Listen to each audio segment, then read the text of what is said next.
Hello, I'm Dylan. And I'm Kiyan. And this is Trust Your Doctor, that podcast where we sharpen a magnifying glass. Because this week we watched The Time Warrior. Written by Robert Holmes. Directed by Alan Bromley. And aired in December of 73 and January of 74. The first serial of season 11. And the first with a new companion. In a while. And written by the wonderful Robert Holmes. There's a story behind this serial. Apparently Terrence Dicks was like, we need a story set in a medieval castle. Robert Holmes, this is a really hard job, so I'm giving it to you. And apparently, a couple years from now, 1977, when Robert Holmes becomes script editor, he turns it around and is like, hey, Terrence Dicks, you know what's a tricky location for a serial? A lighthouse. Write a serial set in a lighthouse. Well, that actually brings up something I wanted to mention. I think this is the first serial, if I'm remembering correctly, set in the Middle Ages. I mean, we had the Crusaders, but that was not like medieval England. That was like a historical serial. This is more sci-fi, medieval. This was... I know they sort of dropped the whole historical thing a long while ago, but this was a perfect example of what I would think a good historical serial would be. You know, we mentioned this, I think, back in the first Doctor's run, most likely, during Massacre, that, the historical serials are usually better when they just take a period in history and sort of mix in sort of sci-fi-esque things with that and have it really be the Doctor's adventure and not just a retelling of history, which this was. Yeah. But no, I think this was actually the first serial set in medieval England, surprisingly enough. Yeah, because it was a tricky place to set a serial, apparently. No, it's hard to write a serial set in the Middle Ages when your main character is a Time Lord who travels through time and space in a blue police box. Never mind the Time Meddler. That's true, isn't it? Time Meddler was set in right before the Norman invasion, wasn't it? Yeah. Or right before the Viking invasion. I think one of those invasions. I think that's the same thing. Because the Normans are descendants of Vikings, I believe. One of those invasions. This, I don't think we mentioned, is set, I guess during the Norman conquest or after it. Because there's two opposing parties in this serial, and that's how the serial starts, with Irongron, who is some sort of warlord type of guy who's captured a castle from the Normans. And he's gallivanting about, I guess, with his men. In his right hand, man, Bloodaxe, whose name is really fun to say. Bloodaxe. But then there's sort of going on a little way away from the castle. I think they're actually going off to capture Sir Edward's castle, which is, I guess, a little distance away. And they see a quote-unquote shooting star, which turns out to be a spaceship. Right, and it lands, and this creature steps out. This humanoid-shaped creature wearing space armor steps out and greets the people of the planet. And then it cuts to the Brigadier and the Doctor in, I guess, present day, quote-unquote. Just like the 70s present day, but there's some mysterious going-ons at this research complex that the Brigadier has been called in to investigate with the Doctor. Then apparently it's so secretive the scientists themselves don't even know what they're working on. I don't know how that works, but Yeah, they apparently called in a bunch of scientists. The Doctor asks the Brig, now that he's here, can he finally tell him what's going on? I guess the Brig just tells him to wait a little bit, so he starts messing around, and he meets this other scientist named Professor Rubish. Who Kiyan misspelled as rubbish. No, I purposely spelled it like that, because I didn't know his name. I didn't know the spelling. So, he is kind of rubbish for the first episode. Well, he's blind as a bat, and the Doctor, I think, has moved the TARDIS into the little room that he's staying in. Yeah, which apparently I thought this is just a weird point of contention. Not contention, but just a weird point. The the doctor's staying in this room, I guess, temporarily, and it's just an empty room with a cot in it, which, no big deal, but apparently it's connected to two other empty rooms also with cots that look more like cells than actual rooms because of how small they are. Those look like they were just built into that room to put beds in there so they'd have private spaces. That's what I assumed. Yeah, I mean, maybe Because they were... the walls didn't extend all the way to the ceiling, so I just assumed, like, oh, they just put these walls up to give them some privacy. I guess, I mean, obviously it was a set, so you have to take that into account, but perhaps they were just sort of like closets or whatever. Maybe that's what they were going for. And they brought in so many scientists that they just have to cram people into closets. I don't know. But it's not important and it's never explained because sooner or later the Doctor gets back to the Middle Ages, but that hasn't happened yet. Yeah, the Doctor's actually, he talks to the Brig, and the Brig mentions Metebelis 3 and how well that went for the Doctor, and he's like, well, leave me alone, Brig. Well, it did pretty much save everyone, actually, last serial. Like, if the Doctor hadn't gone there, That's true, but it also almost killed the Doctor, which is, I guess, what the Brig was referring to. Since he didn't run around going, oh no, oh no, oh no, oh jeez. And I guess we'll just say right now that UNIT isn't exactly important in this serial, if you hadn't already guessed. Not a big deal. I still hope, like last serial, I hope they like last season, I hope they get UNIT, Benton, Yates, and the Brig sort of get their serial this season. It is their last season, after all. Well, do you know this for certain? As permanent recurring characters, I'd assume. I don't think they've been permanent recurring characters since the Doctor left after the 3 Doctors. They just now show up once every while. I mean, after the 3 Doctors, they only showed up again in Green Death. Okay, they're not, I guess, permanent reoccurring characters is sort of fallacy in itself, because permanent reoccurring, but they're reoccurring. You can't deny that they're That doesn't mean this has to be the last season, though. They can still come back with the 4th Doctor and 5th, 6th, 7th. And they are going to come back, but I assume this is their last season of somewhat prominent status. I guess. I don't think they've been prominent since the 3 Doctors, but whatever. Anyway, the Doctor meets his next companion, we'll just say it. Well, the Doctor says his name is Dr. John Smith, and Rubish is like, hey, there's another Smith here, Sarah Jane Smith. The Doctor's like, oh, And then she shows up, and she's the next companion. Last serial, I said that I didn't know who the next companion was. That was actually incorrect. I spoiled this for myself a pretty long time ago, like maybe a month and a half ago. Sarah Jane Smith is a pretty important companion, and even I knew her name prior to this. I spoiled it for myself and was like, okay, wow, that's when she shows up then. And surprisingly enough, I actually forgot about this. Yeah, I actually forgot a spoiler. But then it can happen. Yeah, it can happen. But then as soon as she showed up, or as soon as I mentioned her, I remembered, oh yeah, I spoiled this for myself a few weeks ago. So there you have it. Yeah, well, she reveals that she's only there because her, I think grandma. She said, grandma or aunt was supposed to be there, but they weren't able to, so she was just like, so I just came because I'm a reporter and I needed a story. Apparently, I was kind of confused on this. Did she say she was, not impersonating, but did she say she was, did everyone know she was stepping in for her grandma, or was she just like, yes, I am so-and-so? I don't really know, because Rubish knew her name was Sarah Jane. Or did he know?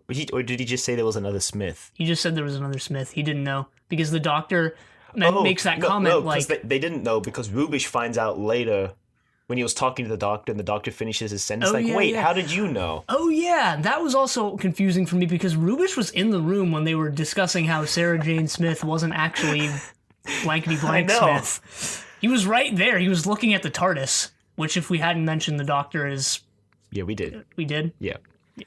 Well, anyway, Rubish ends up disappearing mysteriously, and the Doctor's equipment goes off, beep, beep, beep, beep, beep, and he sees a mysterious image in the other room. There's like a ghost. It's not really there, but it's kind of there. It's an apparition of Lynx. We haven't even said his name yet. That means nothing to the listeners. Oh, well, it's the guy in space armor who we mentioned earlier. His name's Lynx. yeah. Anyway, I guess the unit guys or the guards shoot at it, and Sarah Jane decides it'd be a brilliant idea to go searching through the Doctor's TARDIS for Professor Rubish. Then the Doctor goes in, and they go off to the medieval age. Yep. Meanwhile, Lynx and Irongron have formed an alliance. Lynx's spaceship is revealed to be on the fritz. Mm-hmm. And he needs alloys, etc., to repair it, which apparently he has to do for himself because Irongron and his men are so primitive, according to him. And according to us. And just compared to Lynx in general. Yeah. But Irongron, I guess, sort of takes him into the castle, and on the condition that Lynx will assist him in capturing other castles and giving him weapons and stuff like that, Irongron, I guess, agrees not to kill Lynx, which he probably couldn't anyway, Yeah, but... given that weakness that we only find out in episode 3, that Irongron wouldn't have known about. No, yeah. But Lynx goes along with it. We should mention that Lynx is a Sontaran. Some listeners may know what they are, but they come back. They're reoccurring. Yeah. This is the first appearance of the Sontarans, so there you go. We don't find out what he actually looks like until... at the end of episode 1. Because Yeah, that's the cliffhanger end of of episode episode 1. one. Because, the Doctor comes out of the TARDIS and goes off, and Sarah Jane comes out afterwards. Somehow the Doctor didn't know Sarah Jane was in the TARDIS. How she pulled that off, I don't know. Well, it is huge. It's true, but you would imagine, like, every companion walks into the TARDIS like, whoa, it's bigger on the inside. Are you going to say that in the 1 minute when she walked in, she didn't go, whoa, it's bigger in the inside, and then hit herself from the Doctor? We don't know what happened. Exactly. So we can just jump to any conclusion we want.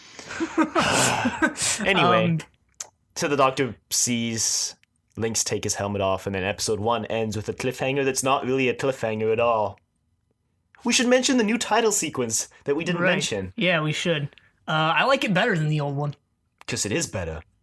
Yeah, it's updated it's new For the 70s. new and improved for the 70s. It's actually designed by the same guy who's designed all the previous ones. I think he designs one more after this before he leaves the program. Well, the previous ones were pretty similar to each other. This is the first major change since the beginning of the show. Yeah, it starts off like you in Star Tours is how I described it. It's like you're in a kaleidoscope almost. Yeah. Then you can go look it up yourself. It's pretty hard to explain. It has the iconic Doctor Who logo that's the rotated square. That's pretty iconic. The diamond? Yeah, the diamond. That's not a... I won't get into geometrical discrepancies. But I should also mention that the previous logo, the one that was used in the previous title sequence, is basically the one that the BBC uses for all official licensed classic Who products. And they use it again in the TV movie. Which is good because the original logo is good. And it's surprisingly modern. You know, the original logo looks surprisingly modern. You know, nowadays a lot of,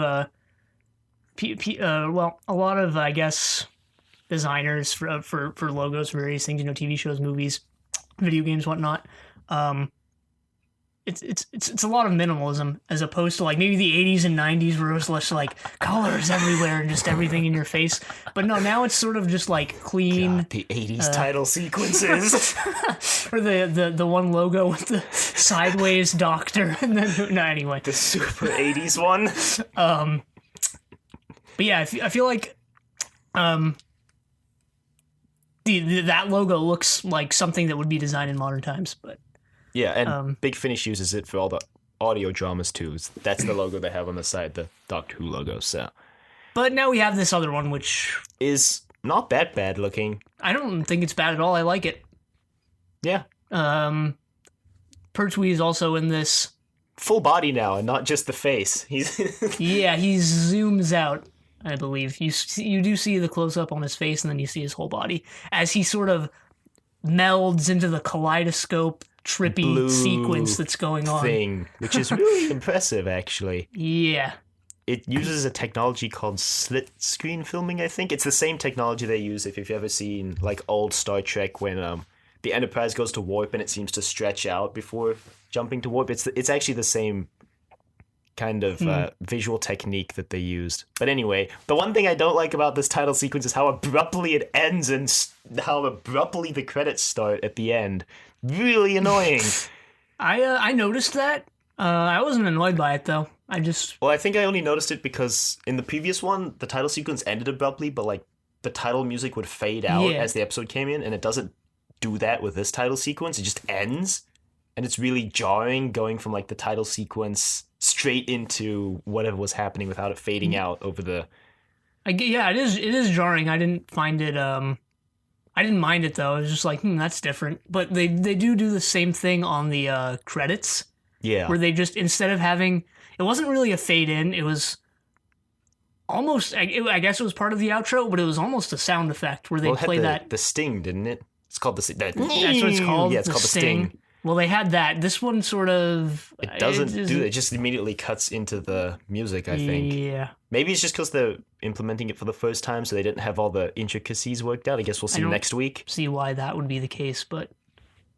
We'll see next week. Anyway, enough on the title sequence. We just finished episode 1. End of episode 1.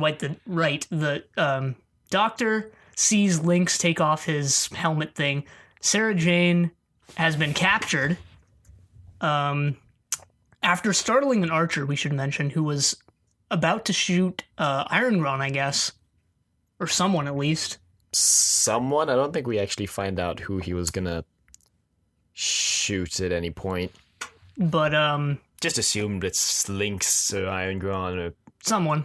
Who he was actually sent. He's a messenger from Sir Edward, right? Yeah, Sir Edward, who is the commander of the castle that Iron Gron wants to capture. But Lynx takes off his helmet, and we should probably explain his design.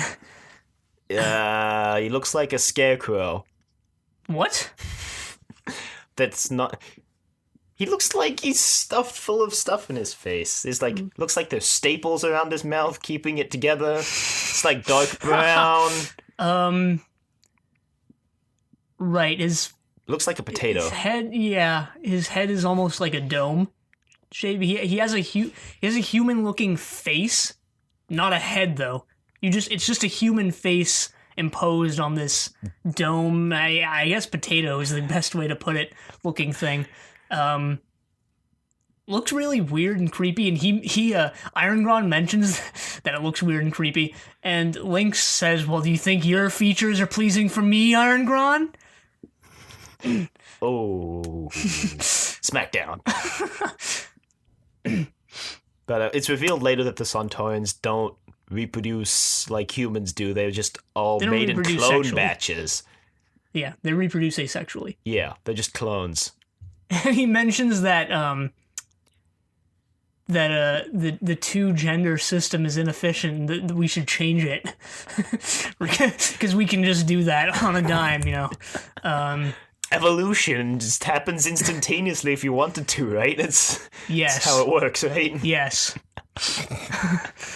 I'm pretty sure if there's one thing we can agree on this show, it's that. Yeah. I mean, we're biologists. No, we're not. We're simply professional critics of Doctor. No, we're not even that. We're not even that. We're not even that. We're just two random guys. Anyway,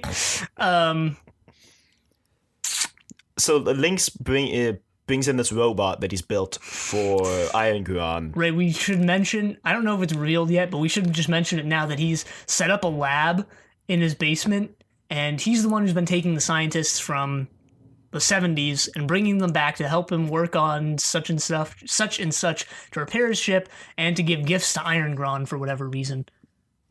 Yeah. So I guess Iron Gron keeps giving him metal to repair his ship, or I don't know. Yeah, it's a little iffy because he says he doesn't need Iron Gron's help, but then I guess he kind of takes it anyway. But whatever. He makes this robot for Iron Gron.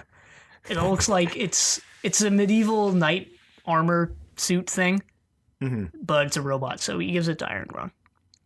Yeah, so Iron Gron's like, well, this is useful, let's test it. Right. Iron Gron is really rash, and he's what you'd expect like a medieval warlord, I guess, to be like.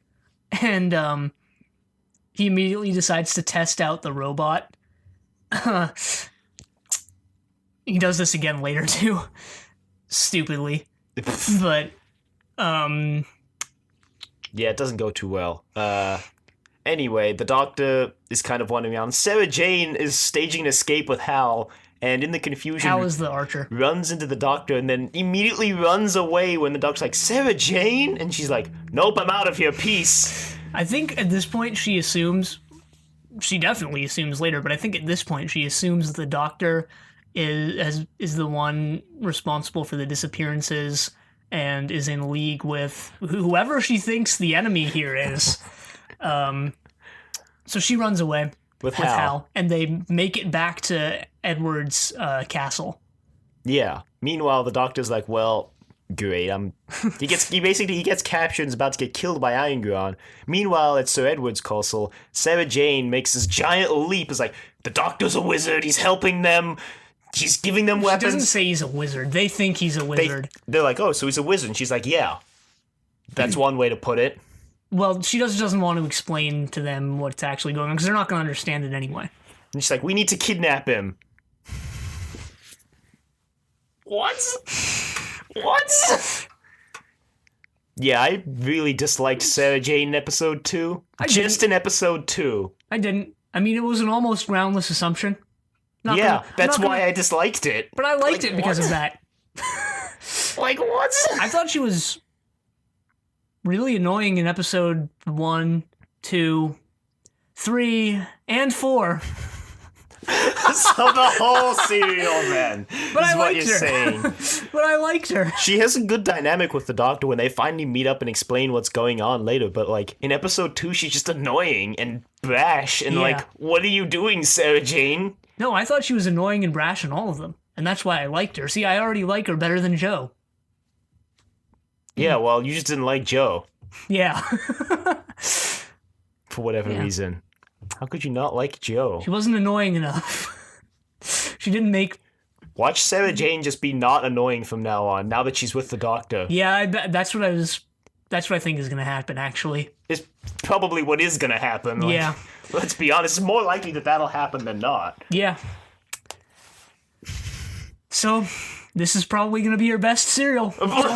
It's only going to go downhill from here.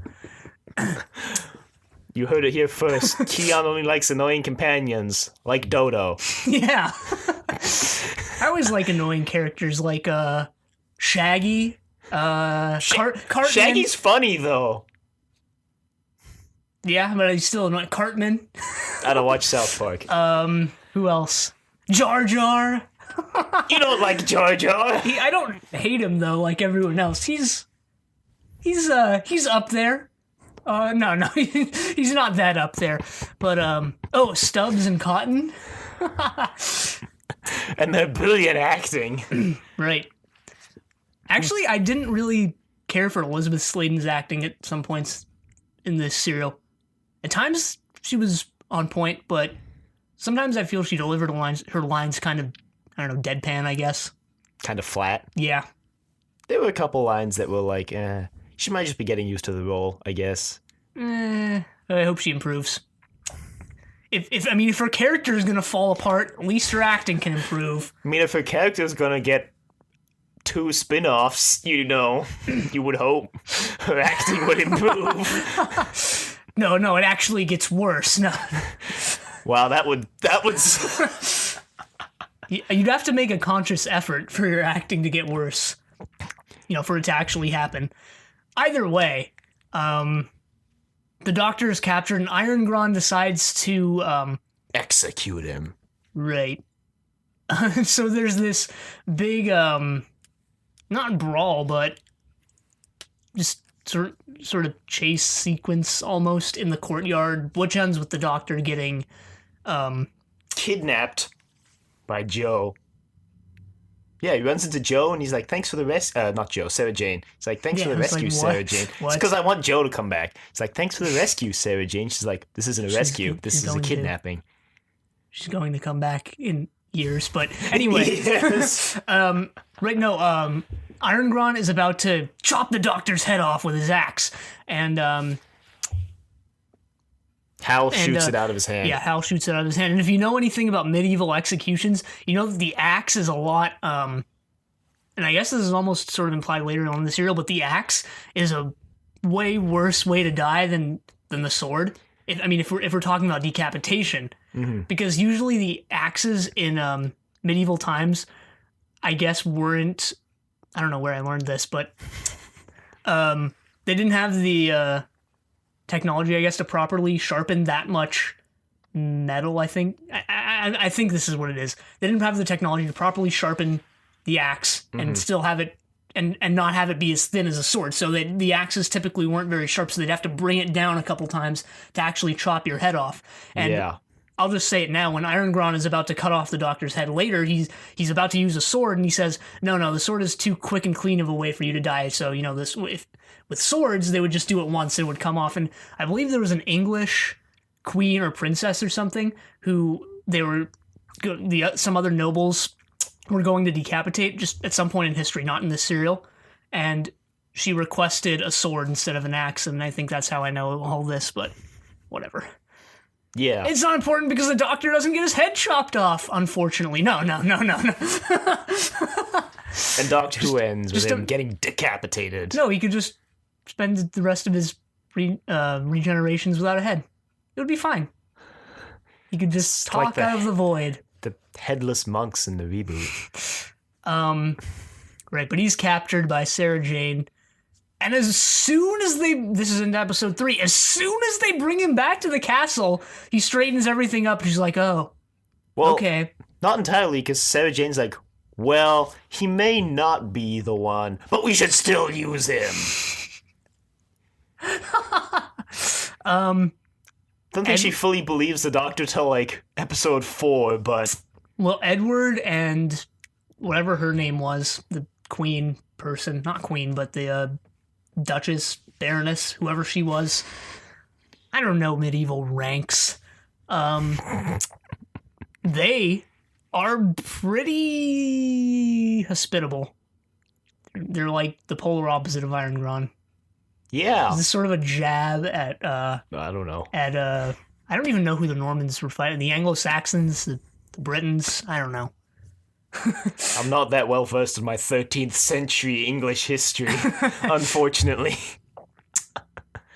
Neither of us are historians either.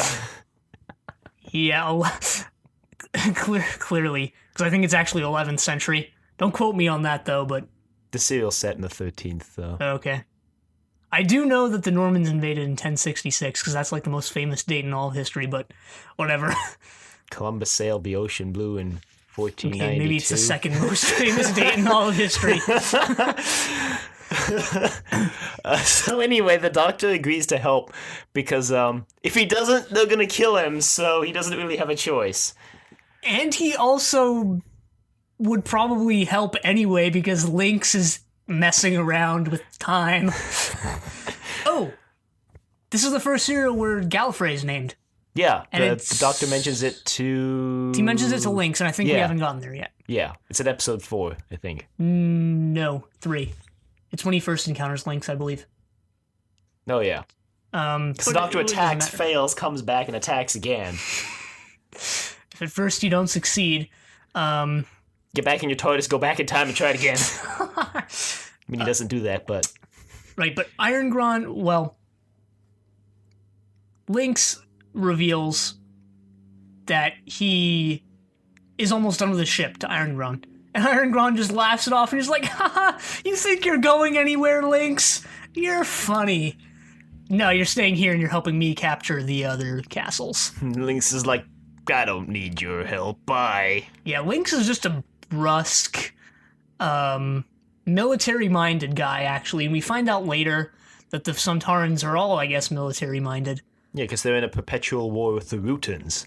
I'm sure that comes into play at some point in the future in another serial, but I think it was better to introduce the Sontarans like this rather than actually introduce them on their home world fighting this war. On Sontar. Sontar, is that what it's called? That's what it's named in the reboot. I'm assuming we do go there at some point.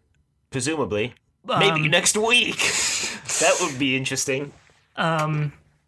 But I think it was probably better to introduce them like this rather than... Because if you're introduced to the entire species and their entire war and history at once, it's sort of just like, it's sort of info dumpy and you don't exactly care very much. Here, it's more... It worked for the Daleks. They did just info dump the whole Dalek-Thal war on you at the beginning, and we landed on Skaro on their first serial. There was... I don't want to say less to learn about the Daleks, but the Daleks are very much just... the evil robot type of role. I think there's more. There's more to the Daleks later. There's been more to the Daleks since the Daleks, but since the Daleks serial, that is. But I don't know. I liked this introduction, and mainly because I guess I just liked the setting. Medieval England. Right, but Iron Gron decides to go attack Edward. Mm-hmm. So they ride off through the woods, and they get to Edward's castle, and they're about to mount this attack, but they see some soldiers stationed along the walls. Soldiers, quote unquote. Because they're actually just scarecrows. Yeah! Actual scarecrows painted to look like soldiers.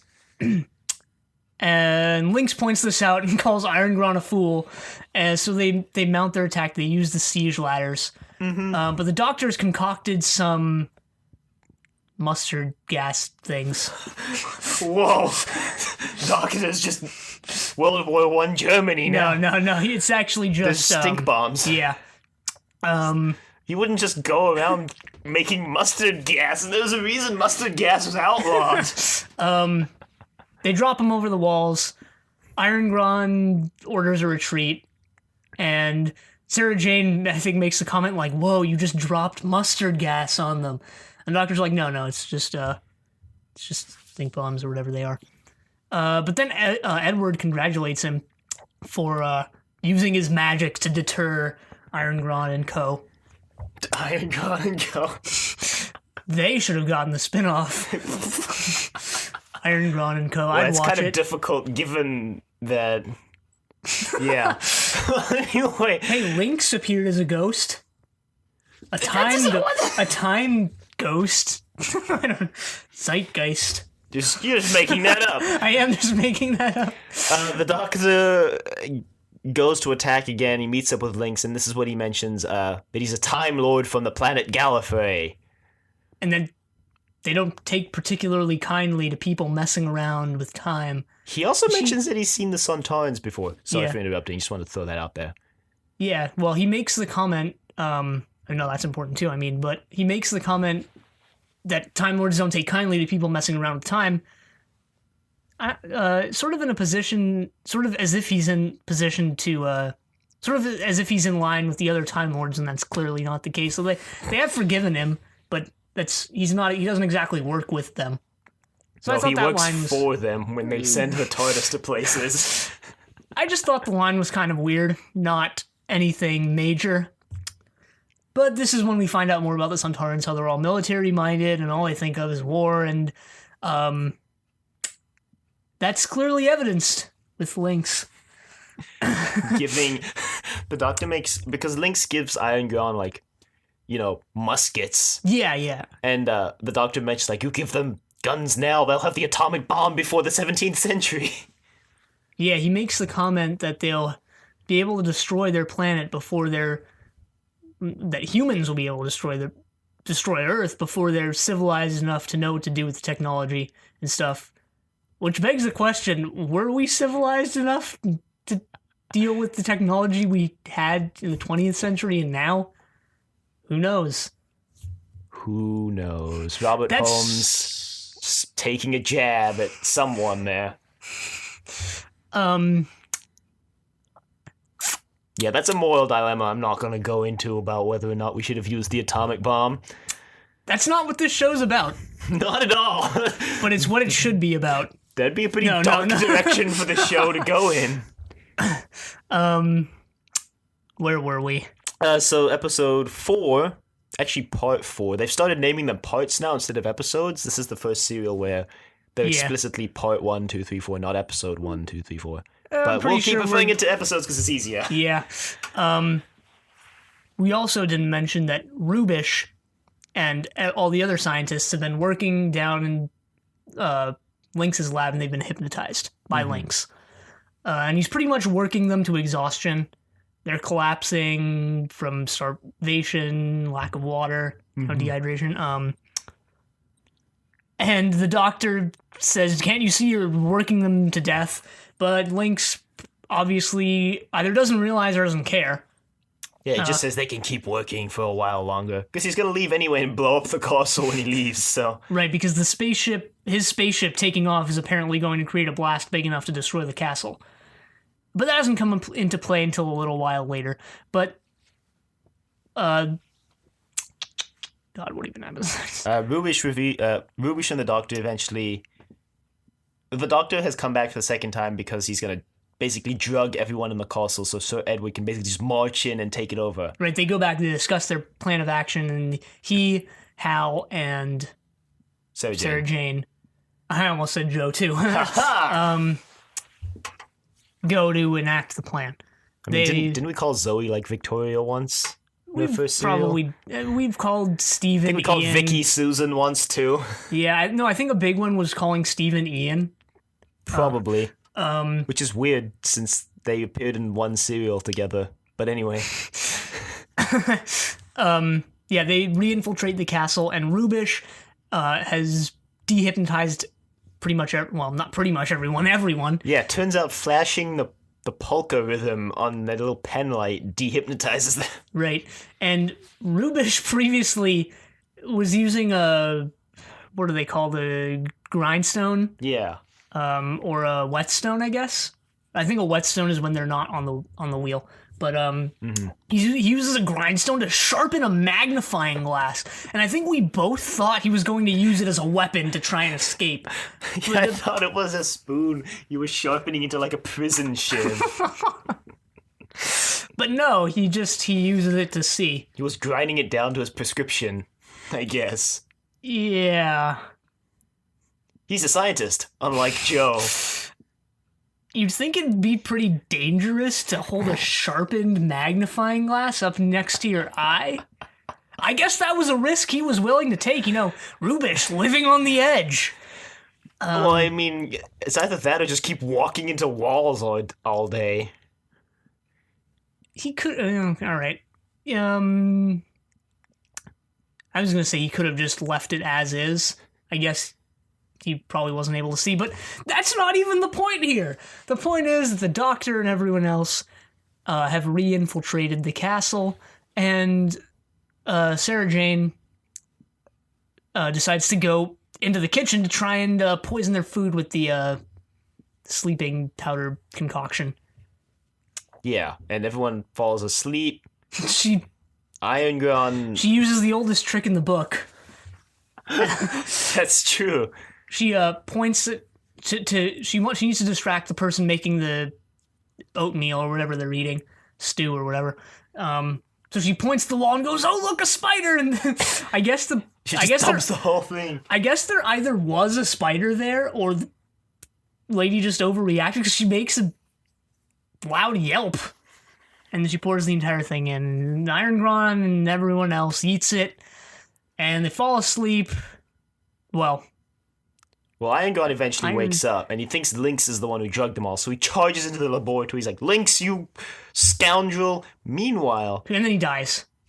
Yeah, Lynx kills him. But meanwhile, before he does that, Rubish and the Doctor showed Rubish how to send all the scientists back to their own time, so he's doing that. Then Sarah Jane's like, okay, Rubish, your turn. He's like, no, I really think I shouldn't go. Like, I need to stay here while he's doing that. Sarah Jane's all, okay, so this, and then this, and then boom. Sends him back. Yeah.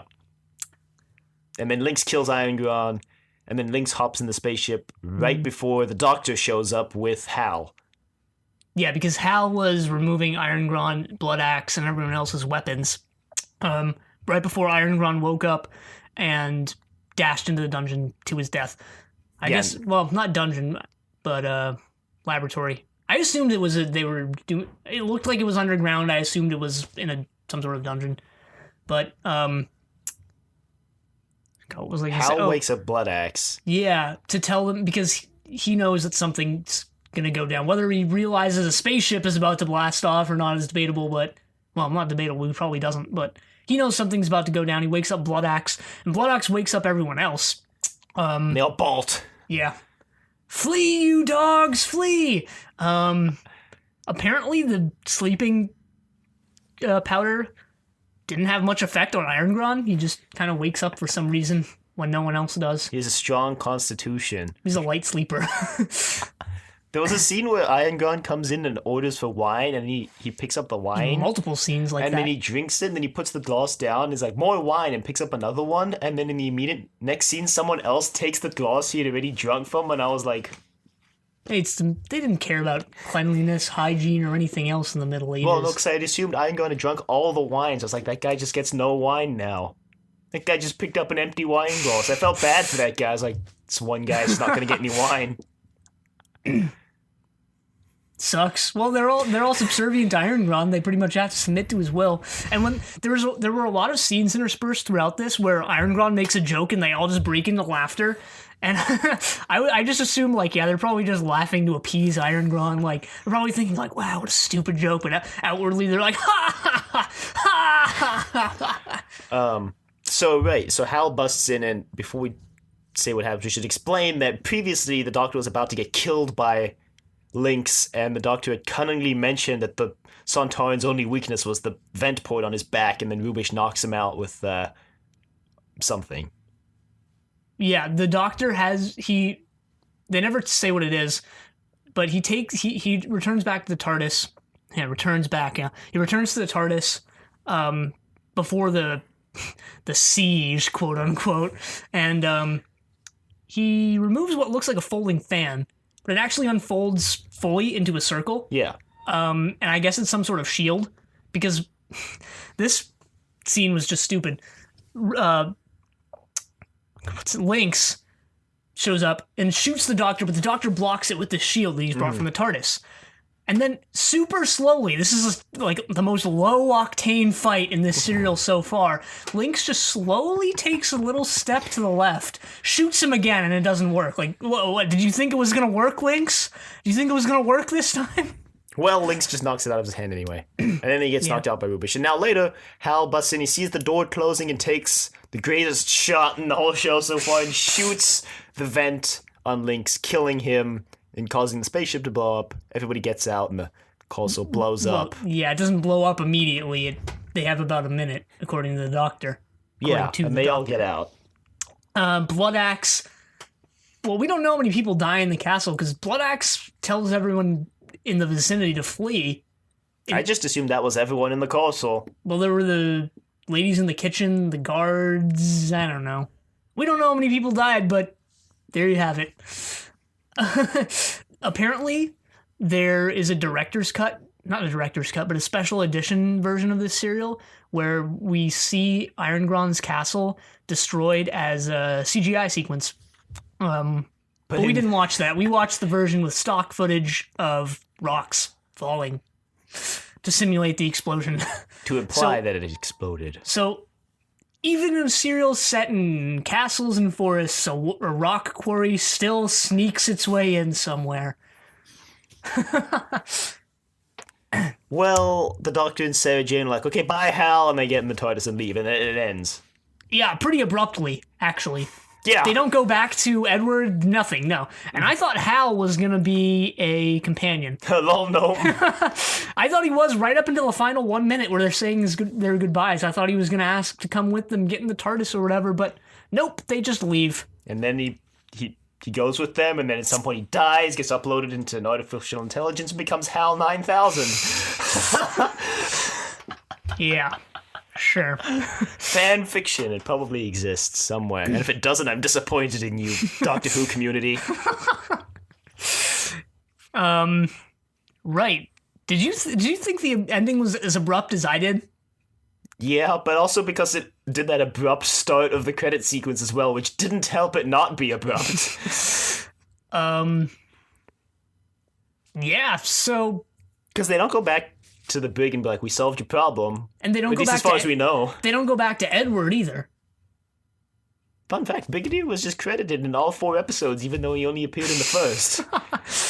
Yeah, that was quite weird. I think it's a contractual obligation, but I don't know for certain. Yeah, I don't remember. It's possible that he was credited in previous serials where he hadn't appeared. If he was, I didn't notice it. And that's what makes me feel like he wasn't, because I probably would have noticed it at some point in the episodes we've watched prior.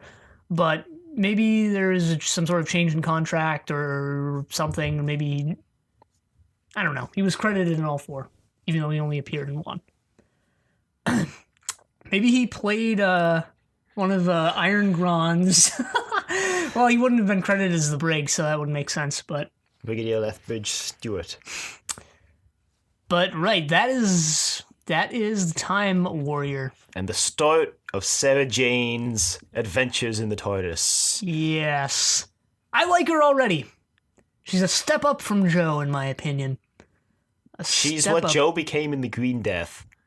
That's the only reason you think she's a step up. She actually does something on her own, which Jo only started doing in her final season. She's what Jo should have been. She's not a scientist either. She's a reporter. She's more snarky. Joke is never gonna die. She's more snarky than Jo. I'd say she's more akin to maybe Vicky, but even more so than Vicky.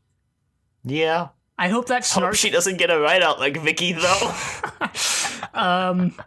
I hope that's, like we were mentioning before, I hope that snark continues, but I don't think it will. At least not to any greater extent. I just realized I've seen one of her later serials, but I won't say anything about it. Yeah, so I don't know. I'm looking forward to her tenure as a companion. I always look forward to new companions. It's the part of the show, so... Yeah, the Doctor, I feel maybe just in episode 1 or at the beginning of episode 1, almost regressed to what he was in maybe season 7 or 8. Well, he was being really curt and just abrupt with people. I feel like there was a time between the seasons where he traveled without a companion, and that regression just shows how he needs someone there who's just like, Doctor, you need to, like, not. I think that's a good point. But I also read that this serial takes place shortly after Green Death. Which doesn't... I don't think that negates the fact that he could have gone on other adventures in between. But it does take place shortly after Green Death.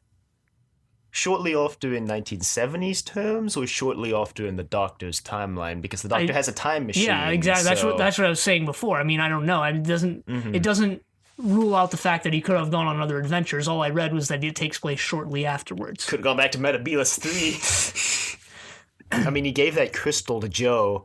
I don't think we mentioned that he gave the crystal to Jo as a wedding gift. I think we did. I don't exactly remember, though. I don't think we did. I have a feeling we didn't. Mention it. But we're mentioning it now, so there you go. Yeah, I was disappointed that Hal isn't going to be a companion. I wasn't. I typically enjoy a group of 3 more than a group of 2, I'd say. And the third Doctor's only been part of a group of 2. If you don't count... Unless you count unit. That novel where both Liz and Jo travel in the TARDIS. Well, are we really even counting Liz? I mean, she's kind of just there. I guess there was that novel where she travels in the TARDIS with Jo and the Doctor. Yeah, well, that means if you consider that canon, by the definition that someone who goes in the TARDIS is a companion, if they travel with the Doctor in the TARDIS, that makes Liz a companion. Yeah, but well, I'm not arguing the fact that she's not a companion. I'm just arguing the fact that she's just a boring character. I mean, she kind of equalizes out Joe. You know, she's a scientist. Joe isn't a scientist. Joe is never gonna die. Neutral scientistality right there. Not really. Now we've got Liz, not Liz Shaw. I was gonna say Liz because Elizabeth Slade and Liz. Sarah We should Jane. just call her Liz. It rolls off the tongue a lot more That'd be than confusing. Sarah Jane. We can call her Liz S.J. Could just call her SJ. Or just call her... We could. Actually, I like that. S.J. SJ, because she's not a scientist either. She's a reporter who was posing as a scientist. Yeah, no, I was referring to The neutral science capacity on the TARDIS in that novel where Yes. Liz and Joe travel with yes, the Doctor. yes. I That, kind of want to read that novel. I just kind of see what Liz and Joe say to each other. probably not much, since Liz really never had much to say looking back on it. But we're talking a lot more about previous companions than we are about the new one. Well, what do we have to say about her? She was here, she was kind of abrasive, and now she's in the TARDIS. That's her whole first serial. I guess, yeah. I mean, we didn't have much to say about Liz in her first serial either, because she was only there for half the serial, and then... much to say about Liz at all. Same actually. about Joe. Joe was only there for, like, a little bit, and she got hypnotized by the monster in her first serial, so... Yeah, but I still kind of wish Hal went along with them.